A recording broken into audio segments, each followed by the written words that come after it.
Neeraj Vinod Burani's Spacecraft Interiors. Your space, our craft. Experienced and professional team. No hidden charges. Luxurious designs. Follow us on Instagram. Spacecraft Interiors. Your space, our craft. उल्लास विकास को YouTube पर subscribe करें और bell icon को भी दबाएं। दैनिक उल्लास विकास ने अपने समाचार पत्र में उल्लासनगर सहित अंबरनाथ, कल्याण व डोंबिवली में चल रहे ऑनलाइन लॉटरी के गोरखधंधे के खिलाफ आवाज़ उठाई थी। इन युवा के अड्डों पर आए दिन युवा बर्बाद हो रहे हैं। इसी कड़ी में उल्लासनगर 4 मार्केट में मुख्य सड़क पर ऑनलाइन राशि लॉटरी का गोरखधंधा चल रहा है। बताया गया कि उल्लासनगर व कल्याण पुलिस उपायुक्त परिमंडल में ऑनलाइन लॉटरी का गोरखधंधा जोरों पर चला रहे हैं। महाराष्ट्र में राशि लॉटरी पर कई वर्षों से प्रतिबंध लगा हुआ है।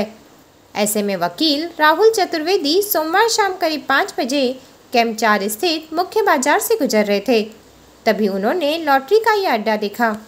राहुल इन लॉटरी संचालकों के खिलाफ कार्रवाई के लिए पिछले सप्ताह से विभिन्न पुलिस स्टेशनों में पत्राचार कर रहे हैं, लेकिन पुलिस ने कोई कार्रवाई नहीं की। फिर सोमवार को जब राहुल ने इनकी शिकायत पुलिस आयुक्त से की तो उनके आदेश पर इन ऑनलाइन लॉटरी के खिलाफ कार्रवाई की गई। इन ऑनलाइन लॉटरी को ऑफलाइन सुरक्षा मिली हुई है, तभी ये अड्डे धड़ल्ले से चल रहे हैं। आइए जानते हैं इस बारे में वकील राहुल चतुर्वेदी का क्या कहना है। जी, मेरा नाम एडवोकेट राहुल चतुर्वेदी है। मैं उल्लासनगर का रहने वाला हूँ।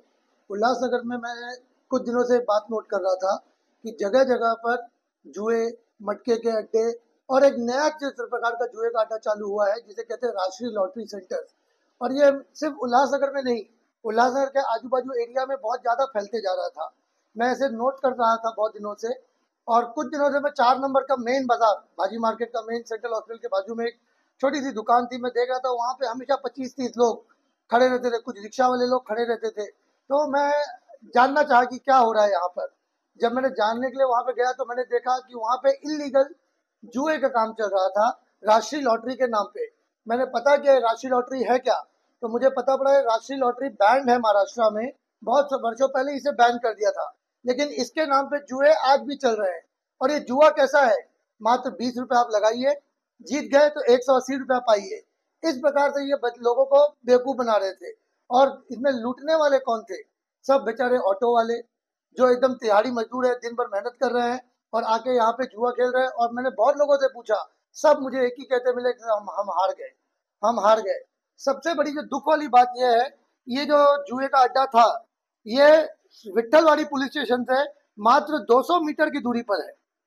सवेरे 8 बजे से चालू हो जाता है, रात को 12 बजे तक चलता है, और किसी भी पुलिस वाले का इसके ऊपर आज तक कभी ध्यान गया नहीं। मैंने पिछले 1 हफ्ते से लिखित कंप्लेंट कर रहा था मैं विट्ठलवाड़ी पुलिस स्टेशन में, लेकिन कोई भी प्रतिसाद हमको विट्ठलवाड़ी पुलिस स्टेशन की तरफ से नहीं मिला। अंत में हार कर मैंने जब कमिश्नर ऑफिस में फ़ोन किया और जब वहाँ से इनको डंडा पड़ा तो यहाँ से पुलिस इन्होंने भेजा। जब मैंने फ़ोन किया था कुछ 5 बजे, और उसके बाद आधे घंटे बाद पुलिस आई 5:30 बजे। और सबसे बड़ी बात यह है, इस आधे घंटे के दौरान शायद क्या हुआ पता नहीं, मुझे ऐसा लगता है कि विट्ठलवाड़ी पुलिस के अधिकारियों ने फ़ोन कर दिया होगा वहाँ पर, और इस आधे घंटे में वहाँ से सारे कस्टमर भाग गए। उसके बाद पुलिस आई, पुलिस ने आनाकानी किया शुरुआत में रजिस्टर करने से, एफआईआर रजिस्टर करने से। जब मैं वहाँ पे खुद पहुँचा अपनी जान जगह जोखिम में डालकर, क्योंकि नॉर्मली ये सब जगहों पे सब गुंडे लोग ही होते हैं तो नहीं जाना लोग पसंद करते हैं, लेकिन मैं जब पर्सनली खुद पहुँचा वहाँ पे, जब मैंने थोड़ा पुलिस पर दबाव डाला, तब जाके 7 बजे पुलिस आई है ऑफिशियली वहाँ पे एक्शन लेने के लिए। उन्होंने वहाँ पे एक्शन लिया, देखा कि सब सामग्री जो है वो अवैध है, कुछ ना कुछ में विवादित है और कुछ ना कुछ इलीगल एक्टिविटी से संबंधित है। और बाद में उन्होंने सारे जो उनके कंप्यूटर्स थे, स्कैनिंग मशीन थी, जो भी उनके दस्तावेज थे, सबको पकड़ा, सबको जब्त किया और एफआईआर दर्ज की गई है। एफआईआर दर्ज तो की गई है, लेकिन एफआईआर में जो नाम लिखा गया है वो लिखा गया सुरेश आहूजा। ये सुरेश आहूजा कोई बहुत बड़ा ये नहीं है, सुरेश आहूजा मात्र एक छोटा सा प्यादा है जिसके नाम पर एफआईआर की गई है।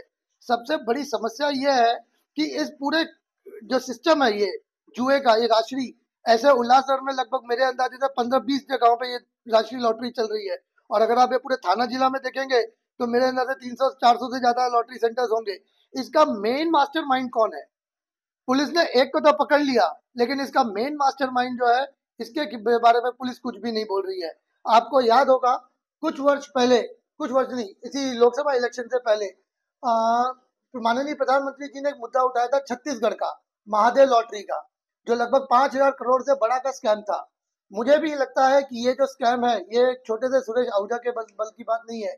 इसके पीछे बहुत बड़े बड़े लोग हैं।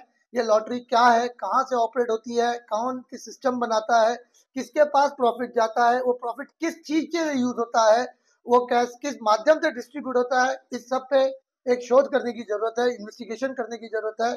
इसमें मुझे एक लगता है कि अकेले विठलवाड़ी पुलिस स्टेशन सक्षम नहीं है, इसे स्टेट के ऊपर लेवल पे देखना चाहिए। और सबसे दुख वाली बात मुझे जो लगती है कि इस बात को, राष्ट्रीय लॉटरी की बात को, हमारे अंबरनाथ के एमएलए माननीय किनीकर जी ने इस विषय को विधानसभा में उठाया था। विधानसभा में उठाने के बाद हमारे आज के होम मिनिस्टर माननीय देवेंद्र फडणवीस जी ने आश्वासन दिया था कि ऐसा अगर कहीं भी कुछ इलीगल चल रहा होगा तो उसके ऊपर त्वरित एक्शन लिया जाएगा। लेकिन दुख की बात यह है, जिस दिन उन्होंने आश्वासन दिया उसके अगले दिन से इन सेंटर्स की, राशि सेंटर्स की भरमार बढ़ गई। मुझे समझ में नहीं आ रहा है कि होम मिनिस्टर का कंट्रोल क्यों नहीं है, या ये जानबूझकर बढ़ाया जा रहा है, एक नए वसूली का तरीका शुरू कर दिया गया है, इसके बारे में जानने की बात है। अंत में एक और चीज कहूंगा माननीय मुख्यमंत्री जी से कि उन्होंने ये जो लॉटरी सेंटर्स हैं, इसके जो शिकार बन रहे हैं, इसमें जो अपना पैसा लुटा रहे हैं, ये सब गरीब वर्ग है, ये सब अनपढ़ वर्ग है, ये सब मेहनत मजदूरी करने वाले वर्ग हैं। ये दिन भर कमाते हैं और लालच में आके अपना लुटा देते हैं। इनसे कई बहनों का, कई माताओं का घर बर्बाद हो रहा है। एक तरफ हमारे मुख्यमंत्री जी लाडली बहना योजना चला रहे हैं और दूसरी तरफ उनकी लाडली बहनों का घर टूट रहा है, घर बर्बाद हो रहा है। अगर इसी प्रकार से होता रहा तो ये लाडली बहना जो रहेगा, ये एक मजाक बन के रह जाएगा। हमारे लाडलो भाऊ को समझाना है, मात्र उनको पैसा मत दीजिए, आप उन्हें समझाइए, पुलिस के ऊपर दबाव डालिए, ऐसे इलीगल सेंटर्स जहां भी हैं उनको त्वरित बंद कराइए, यही मेरी प्रार्थना है। ब्यूरो रिपोर्ट, उल्लासनगर उल्लास विकास। उल्लास विकास को YouTube पर सब्सक्राइब करें और बेल आइकन को भी दबाएं।